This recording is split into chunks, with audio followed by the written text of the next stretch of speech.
Last time we caught up with Helen Blake, who was without doubt one of the most enthusiastic racers within the sport, and here she was enjoying her first meeting of the 2023 season, which turned out to be a successful weekend's racing for the Yorkshire Dales driver in her entry-level Stockhatch machine. But this time we look at a car which is at the other end of the Autograss scale. This twin-engine Class 10 is driven by Alex Fretwell, who's mainly been a front-wheel drive racer throughout his Autograss life, so I wanted to know why he decided to take up this new challenge.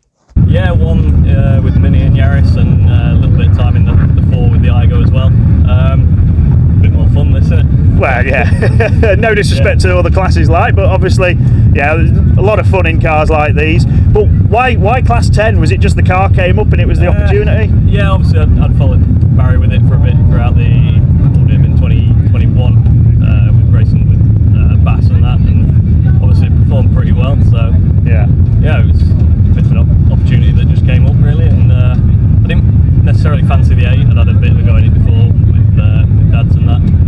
So different and a bit wild. So. You had a bit of a shunt in the 8 though as well, didn't you? But that didn't put you off though, obviously. No, meeting out at the end of that season in Pennine, but yeah, went up in the air a bit. Yeah, so obviously your initial aspirations were probably not as strong as what you expected. You had quite a good month part of last year, didn't you? North of England and map winner. Yeah. So you must have been very pleased with that. Yeah, it went quite well.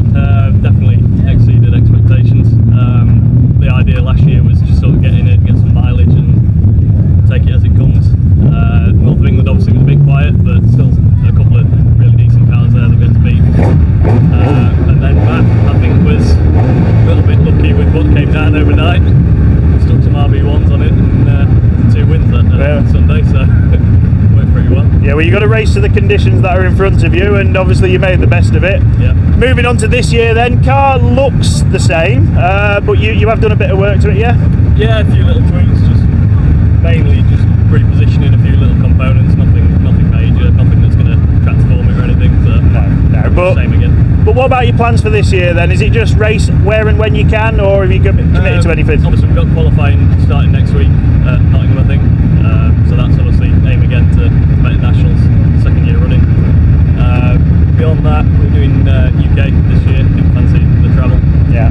So try and make a bit of an effort on that, but I imagine there'll be some pretty quick cars avoiding Bass as well. So. Yeah, there's quick cars everywhere you go, including today. We've got some good Class 10s here today to measure yourself up to. First time out this year so far, but not that we've had any meetings really to go anywhere. Yeah. So what's your plans for today, this weekend? Is it just set at work, or do you actually want to go out and win races? Well, the plan initially was Melton last week as a bit of a run out, but obviously that got cancelled like most of the meetings so far this year. So yeah, today obviously it's not so bad with it being 2 separate days racing. You can take today as a bit of just to get back in it, get up to speed, and obviously, like I say, there's a lot of decent cars here, so I think it's just going to be finish every race and get back into the swing of things, and yeah, not making any major changes. Even last year I didn't like to make changes for the sake of it. It's easy to end up chasing the track, or most of the time it's me that's the biggest limiting factor, so yeah, just keep it as it is, maybe tyre pressures throughout the day, and that's about it really. Anyway, good then. So we'll see how you get on. Obviously you got a bit of a wait with it being 10s, a lot of cars to get through first, but we'll definitely keep an eye on you and see how it goes. Nice one, cheers. So after having to wait for all the other classes to race before him, it was now Alex's turn to get behind the wheel, get on that start line and see how he would get on in his first race of the weekend.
So in what turned out to be tricky conditions, it will be a decent opening result for Alex with a third place finish.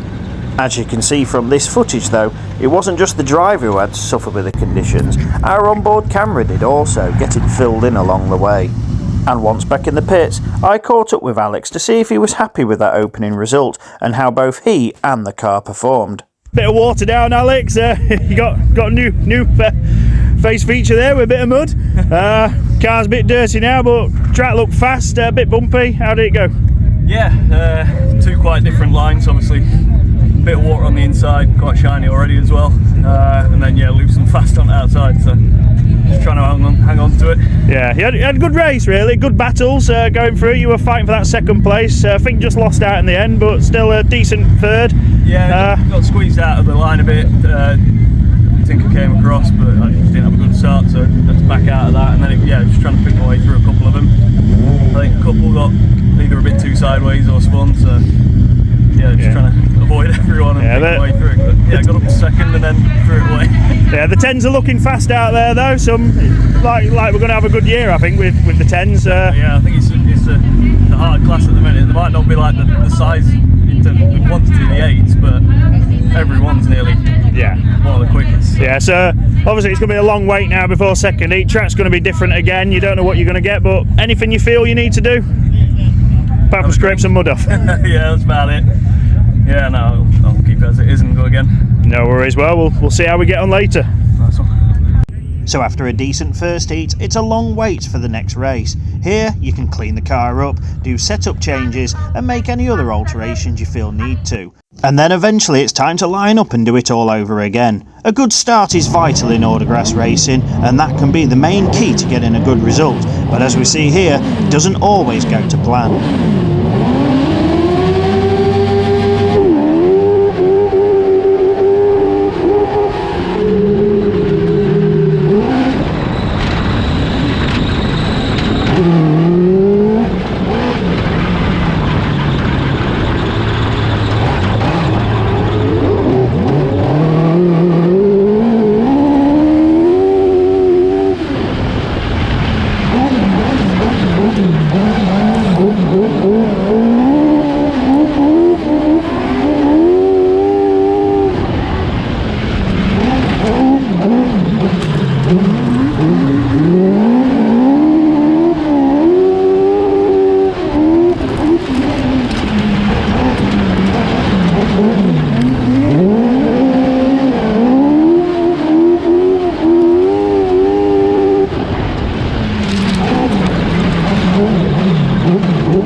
Race victories are never guaranteed in autograss, with tough competition and car and conditions sometimes fighting against you. But remember that while there may be a bump or two along the way, there's always another race to come along where you can try and achieve those top results.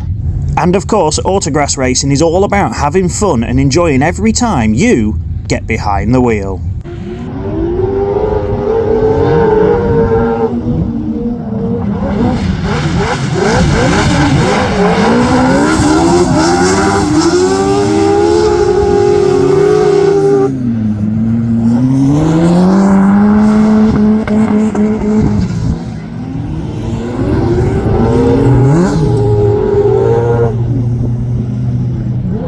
If you would like to learn more about autograss racing, then visit www.national-autograss.com.